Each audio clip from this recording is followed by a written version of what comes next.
ગણેશાય નમઃ।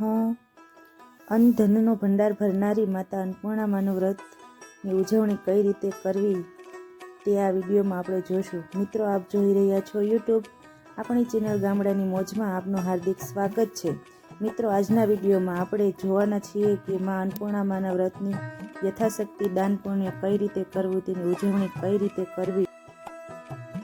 જો તમને આ વિડીયો પસંદ આવે તો લાઈક કરજો, શેર કરજો અને આપ જો પહેલી વખત જોઈ રહ્યા છો તો આ ચેનલને સબસ્ક્રાઈબ કરી લેજો, જેથી નવા વિડીયોની માહિતી આપ સુધી તુરંત પહોંચી શકે। ધન્યવાદ।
મને આશા છે કે આપને આ વિડીયો જરૂર પસંદ આવ્યો હશે। બોલીએ શ્રી અન્નપૂર્ણા માતની જય, બોલીએ શ્રી દશા માતની જય। ધન્યવાદ। આપ સૌને મારા જય માતાજી।